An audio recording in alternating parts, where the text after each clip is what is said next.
हरे कृष्णा, राधे राधे भक्तों। आज हम माघ मास के कृष्ण पक्ष की सततिला एकादशी के कथा श्रवण करेंगे। युधिष्ठिर ने श्री कृष्ण से पूछा, भगवान, माघ मास के कृष्ण पक्ष में कौन सी एकादशी होती है? उसके लिए कैसी विधि है तथा उसका फल क्या है? कृपया करके यह सब बातें हमें बतलाइए। श्री भगवान बोले, नृपश्रेष्ठ, माघ मास के कृष्ण पक्ष की एकादशी सततिला के नाम से विख्यात है, जो सब पापों का नाश करने वाली है। मुनि श्रेष्ठ, पुल सत्य ने इसकी जो पाप हरिणी कथा दलभ से कही थी उसे सुनो।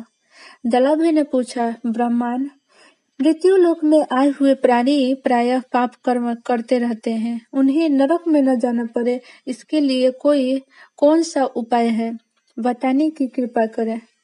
पुल सत्य जी बोले, महाभाग, माघ मास आने पर मनुष्य को चाहिए कि वह नहा धोकर पवित्र हो, इंद्रिय संयम रखते हुए काम, क्रोध, अहंकार, लोभ और चुगली आदि बुराइयों को त्याग दे।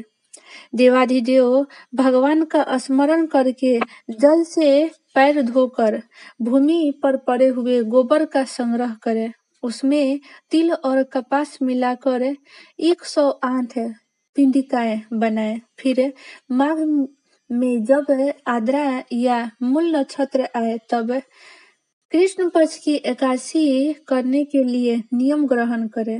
भली भांति स्नान करके पवित्र हो शुद्ध भाव से देवाधिदेव श्री भगवान का पूजन करे।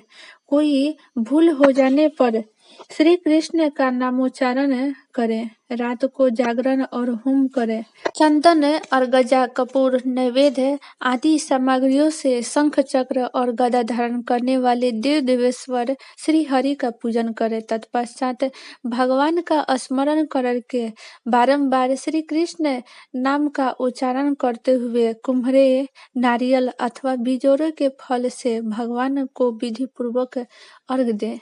अन्य सामग्रियों के अभाव में 100 सुपारियों के द्वारा भी पूजन और अर्घ्य किए जा सकते हैं। अर्घ्य का मंत्र। सच्चिदानंद स्वरूप श्री कृष्ण, आप बड़े दयालु हैं। आप आश्रयहीन जीवों के आप आश्रयदाता होइए। हम संसार समुद्र में डूब रहे हैं, आप हम पर प्रसन्न होइए।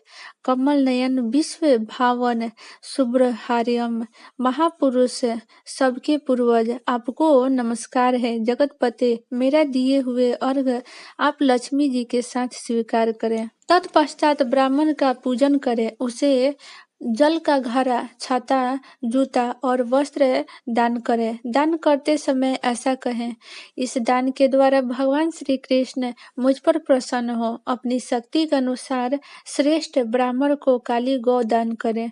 द्विज श्रेष्ठ विद्वान पुरुष को चाहिए कि वह तिल से भरे हुए पात्र भी दान करे।